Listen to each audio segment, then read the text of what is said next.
загрижувачки податоци, ќе немаме доктори или недоволно. Прецизни истражувања или анкети колку македонски лекари имаме во моментов нема. Но лекарите од оваа фела и пред од Македонското лекарско друштво деново излегува со констатација дека во последнава декада за 20% е намален бројот на доктори. Коридорите за иселување не престануваат. Пред една година младите лекари предупредија на овој загрижувачки тренд. Добре да е за професор доктор Горан Димитров. Пред да ја разглобиме темата, имате ли некаков статистички податок, како еснавска заедница или европски стандарди, колку лекари пер капита треба да има во една држава која не број веќе ни 2 милиони? Прво да ви се заблагодарам за поканата. Голема чест ми е овде да бидам поканет и да ви кажам дека ние секако дека пер капита по глава на жител или лекари дека имаме многу помалце него некои развиени земји. Меѓутоа, фактот е тоа дека ако земеме една точна статистика, не можеме да кажеме. Меѓутоа, ако ги сметаме тие по положени лиценци, тоа е секако апроксимативна бројка, дека у една година 400 лекари добиваат лиценца и се здобиваат со право да прегледуваат пациенти. Имаме и такви кои што не положуваат па работат во фирми фармацевски и така натаму. Од тие напред 200 до 220 заминуваат во странство, а останатите 180, 150, 180 се така наречен природен дефицит. Што значи тоа? Дека или одат во пензија или умираат. Старосната граница во државата, а и кај лекарите, секоја година станува се поалармантна. Ќе има ли кој да ве наследи или ќе има ли кој да ги лечи пациентите? Овој тренд не е само кај нас. Трендот е во целата европска заедница. Билтенот што пред една година излезе, иако имавме пандемија 2 години со корона, кажува дека од 2014 наваму, значи тоа веќе ќе проидат 10 години наредната година, секој трет доктор во европската заедница, а слично и кај нас, е постар од 55 години. Значи, имаме шанси и намалувањето и на тој начин да биде природно.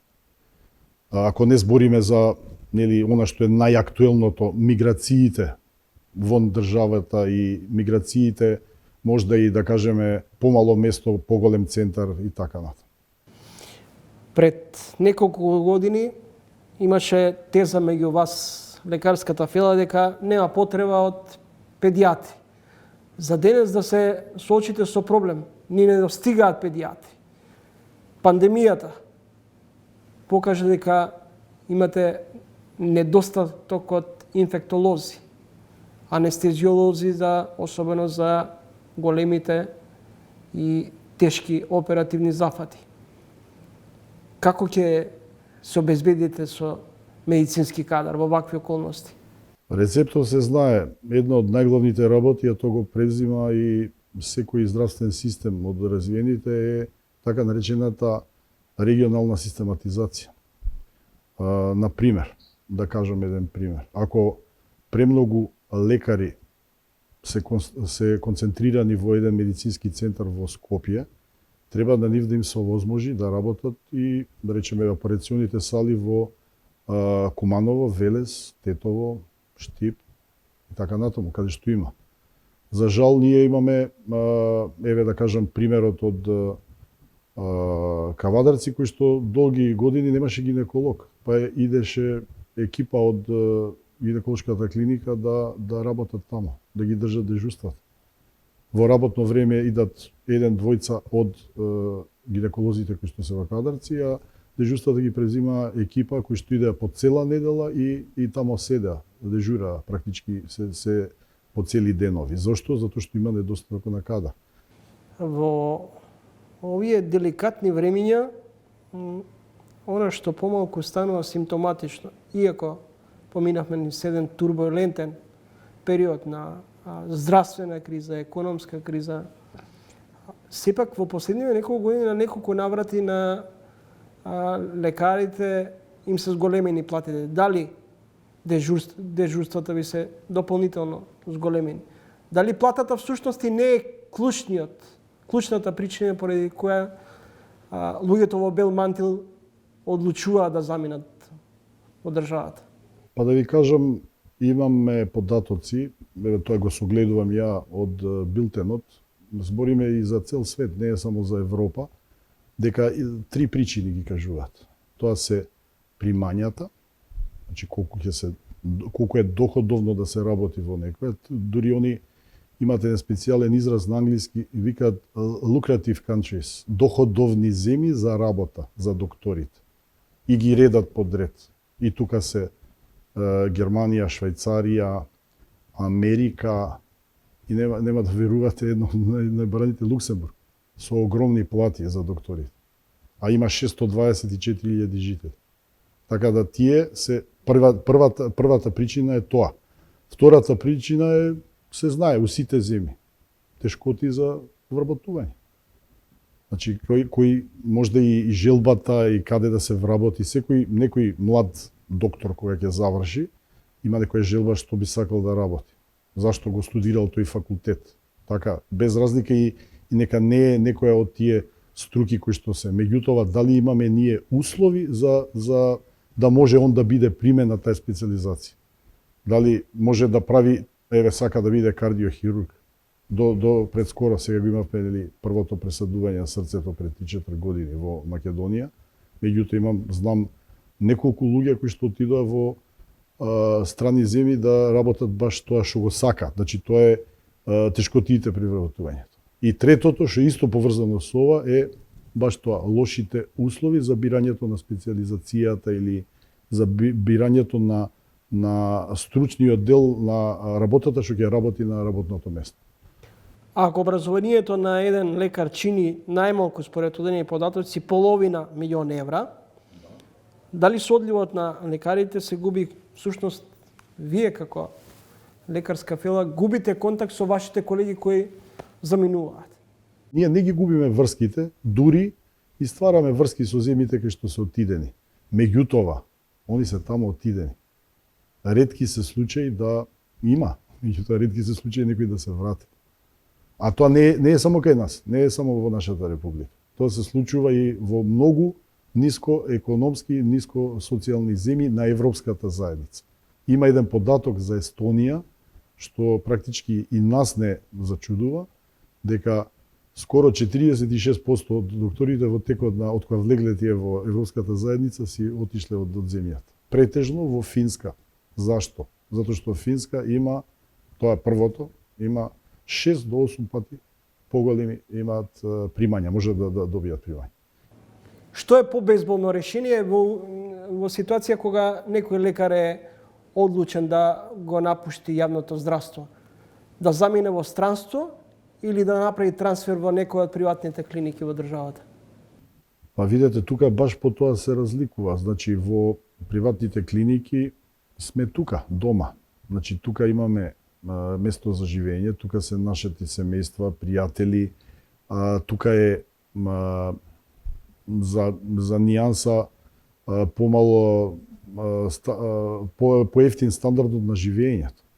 Воколку некој се одлучи да оди во странство, тоа е секако дека е за жал подобро, заштото што тамо зима 7 до 10 пати поголема плата, така, плаќа еден мал процент од тоа за стан или купување на куќа и исто така еден мал поголем процент од тука него што плаќа за неговото живење, така да кога ќе се споредат тие двете работи, секако дека зависи од личната волја и перспективите на тој поединец. Меѓутоа, еве сега да ви кажам, за да знаете точно, точно го имаме ние во билтенот, значи колку идат платите, значи во Швајцарија идат негде $130.000 годишно на специјалист. А кај нас е некаде измеѓу 16 и 18-20. Или да не ви кажувам за Соединетите Американски држави, затоа што тоа е далеко. Тие што ги напоменав lucrative countries, доходовни земји за доктори. каде што идат да работат. И покрај Швајцарија, САД, Германија, Белгија, Канада, Велика Британија исто добро, тие што има, нели, тука треба лиценца за положување. Нов Зеланд, Аустралија, Исланд и Луксембург, тој што ви го спомена. Кој што има само 624.000 жители, а докторите се стремат и од овие други кои што се членки на Европска заедница да одат тамо да работат. Заради платата. Поштени гледачи, следите тренинг, мој соговорник е професор доктор Горан Димитров, председател на Македонското лекарско друштво, гинеколог. Вашиот татко беше гинеколог, вие сте гинеколог, вашиот брат Глигор Димитров е гинеколог. И вујко ми прочуениот доктор Тодор Бојаджиев, иначе композитор, попознат како композитор, беше гинеколог. Сега ве прашувам како гинеколог, како во 21. век не може секоја жена да си дозволи да има свој матичен гинеколог? Она што според моите податоци до кои дојдов е дека не секаде има гинеколози, а најзагрозени се и најмногу имаат проблем во руралните средини.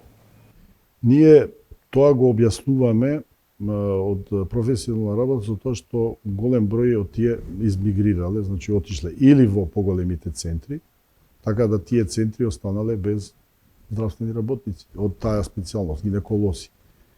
А на кој начин би можело да се формираат такви регионални центри, како што, например, се ќе дадам еден прост пример. За времето на Југославија им падна на памет да прават центар во Сремска Каменица. Така да со регионалната систематизација и правење на болници, дури и некој кој што живее во Скопје ќе биде заинтересиран да работи за еден сат, да оди до Штип или да оди до Кочан или да оди до Дебар или не знам, сега тоа така го кажем произволно, и на тој начин би можело тоа да се реши. А ние сега од пред 2-3 години Македонско лекарско друштво, подпомогнати од Министерството за здравство, клиниката за гинекологија и нашиот главен партнер UNFPA, тоа се Фондот за популација на Обединетите нации, почнавме да работиме со мобилни амбуланти. Активистите на Црвен крст, општината им најавува дека со мобилната амбуланта ќе дојде докторот тој и тој може да биде од Штип, може да биде од Скопје, од било каде, во таа рурална средина. Еве ќе кажам примерот што неодамна јас бев во Дојран, во близината на брегот на Дојран, лоцирана амбулантата, сите тие дојдоа многу пациентки и огромен ефект. Кој е ефект? Најдовме за малку време, да речеме за првите 4 до 5 недели бе откриени 4 карциноми во ран стадиум и неколку преканцерози и неколку од овие бенигни работи кои што ги мачеле жените, они не биле 5, 6, 7, 10 години на преглед.